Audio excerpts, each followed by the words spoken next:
जैसे बिन पाली मछली तड़पती है ना, कांग्रेस भी बिन सत्ता के वैसे ही तड़प रही है।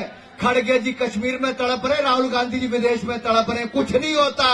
20 आने के बाद भी कुछ नहीं होता। मोदी जी कहते मैं रहूं ना रहूं, मेरा भारत रहना चाहिए। क्या कहते हैं मोदी जी? मैं रहूं ना रहूं, मेरा भारत रहना चाहिए।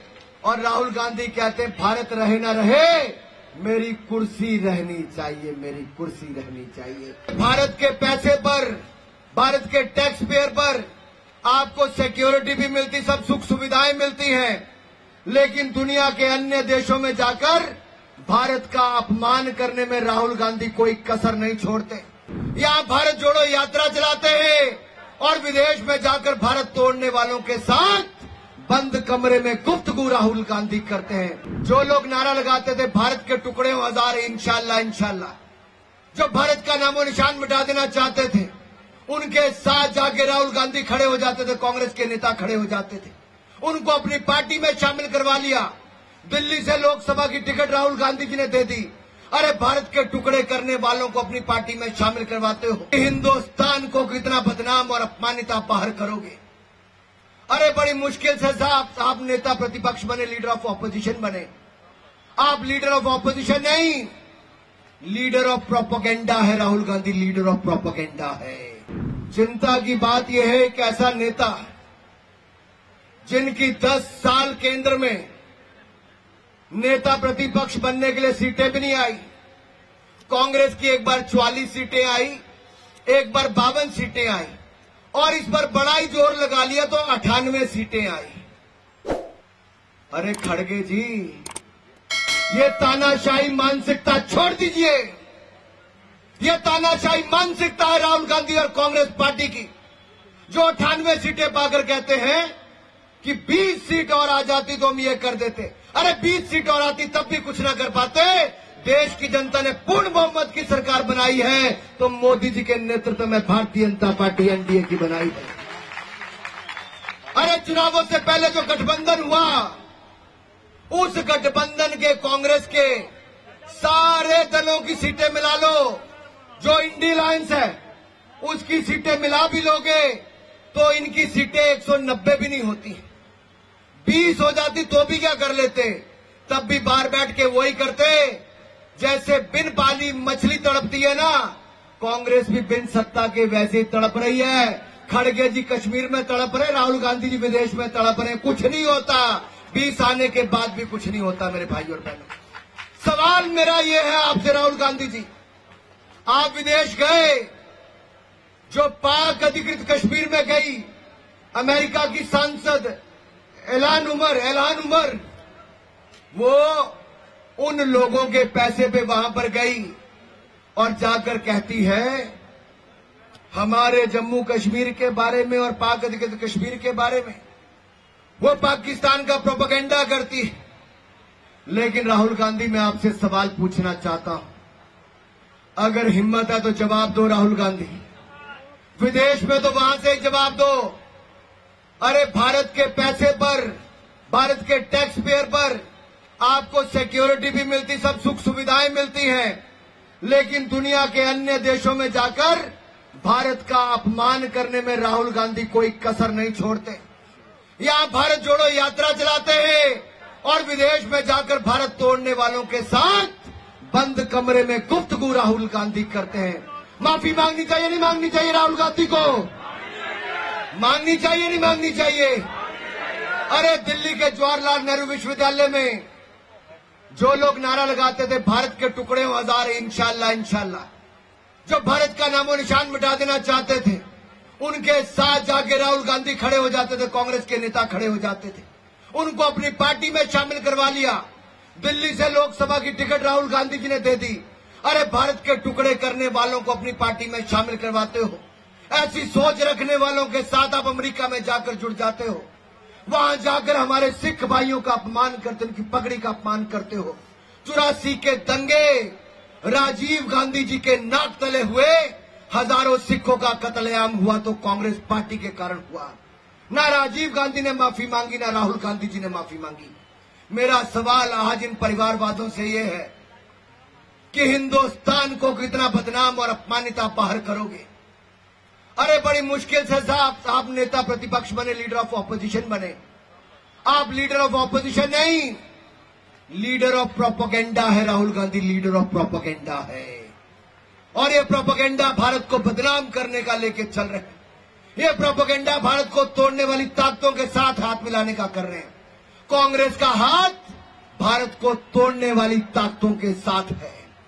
आप देखिए नेशनल कांग्रेस कॉन्फ्रेंस और कांग्रेस पार्टी आज जम्मू कश्मीर में जाकर क्या कहते हैं, जिन्होंने भारतीय संसद पर हमला किया, कहते उनको फांसी नहीं मिलनी चाहिए थी। उमर अब्दुल्ला पहले कहते थे मैं चुनाव नहीं लड़ूंगा, लेकिन जब चुनाव लड़ने की तारीख तय कर दी, सीट तय कर दी, तो अब दो विधानसभाओं से जाकर वो चुनाव लड़ रहे हैं। पता है एक से हार जाएंगे तो शायद दूसरी से बच जाएंगे, लेकिन अब इतने लोग वहां पर चुनाव लड़ रहे हैं। उमर अब्दुल्ला एक नहीं, चाहे 4 सीटों से भी लड़ जाओगे, चारों की चारों पे ही जमानत जब्त होती पाओगे मेरे भाई और बहनों। और ये मैं इसलिए कह रहा हूं कि ये लोग वो हैं राहुल गांधी जी और उमर अब्दुल्ला जी। कान खोलकर सुन लीजिए। एक तरफ हमारे प्रधानमंत्री नरेंद्र मोदी हैं। मोदी जी कहते मैं रहूं ना रहूं, मेरा भारत रहना चाहिए। क्या कहते हैं मोदी जी? मैं रहूं ना रहूं, मेरा भारत रहना चाहिए। और राहुल गांधी कहते हैं भारत रहे ना रहे, मेरी कुर्सी रहनी चाहिए, मेरी कुर्सी रहनी चाहिए। कौन चाहिए भाई? भारत को रखने वाला चाहिए कि भारत को मिटाने की सोच रखने वाले चाहिए? कौन चाहिए?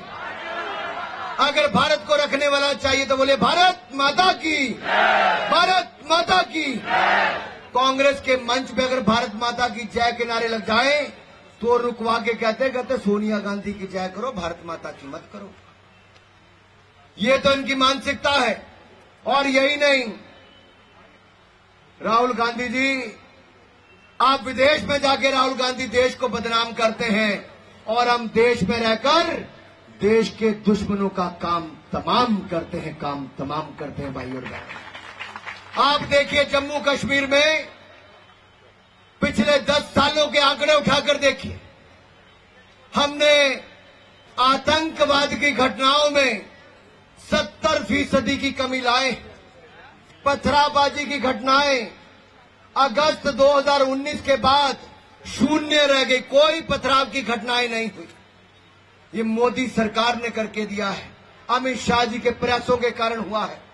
वहीं दूसरी ओर आतंकवादी घटनाओं में हमारे सैनिकों का शहादत भी पहले से बहुत कम हुई। हमारा प्रयास है हमारे एक भी सैनिक की और एक भी नागरिक की जान न जाए। अभी हमने 70% कमी लाए हैं। आप हमारी सरकार बनाओ, आने वाले समय में हम आतंकवाद को जड़ से मिटाने का काम करेगी तो भारतीय जनता पार्टी करेगी। मेरे भाई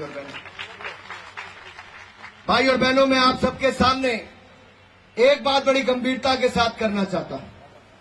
ये देखिए, ये 1991 का कांग्रेस पार्टी का एडवर्टाइजमेंट है, मैनिफेस्टो है, उसकी एक फोटो है। यहां पे एक कैक्टस दिख रहा है, ये जो सुई की तरह चुभता है ना कैक्टस, वो वाला प्लांट है। और इसके साथ क्या लिखा है? Will your destiny be decided by your birth instead of your merit.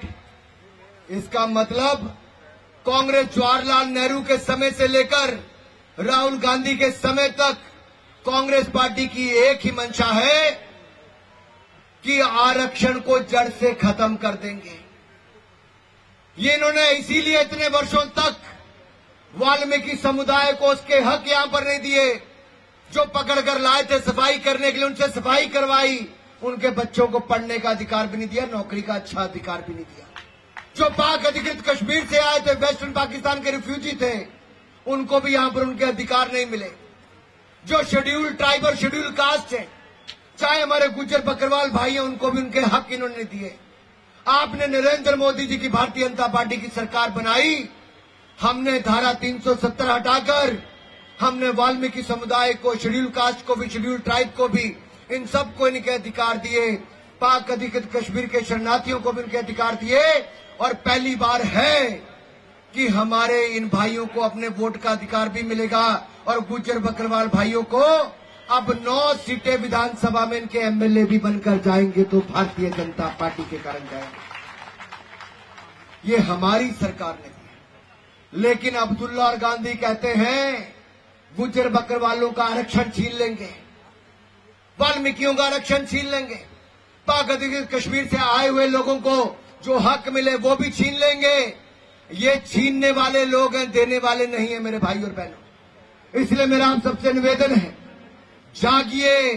ये वही कांग्रेस है जो संविधान का बार बार संशोधन करती थी, जिसने संविधान की आत्मा को ही खत्म कर दिया। अभी संविधान बना ही था, बाबा साहब अंबेडकर ने संविधान दिया और कांग्रेस ने बाबा साहब अंबेडकर को कांग्रेस से बाहर कर दिया। बाबा साहब अंबेडकर को चुनाव हरवा दिया, राजनीति से बाहर कर दिया। और बाबा साहब अंबेडकर सदा धारा 370 को खत्म करना चाहते थे, कभी चाहते नहीं थे कि धारा 370 हो, लेकिन नेहरू जी ने आपको वो कष्ट दिया, धारा 370 लागू करके दिया है। और अब भी कांग्रेस की मानसिकता वही है।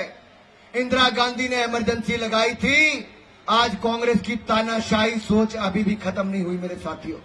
ये तानाशाही सोच को हम लगातार, जो कांग्रेस की तानाशाही सोच है जिससे आम जनता को कुचलने का काम किया, हम इस सोच को कभी वापस नहीं आने देंगे।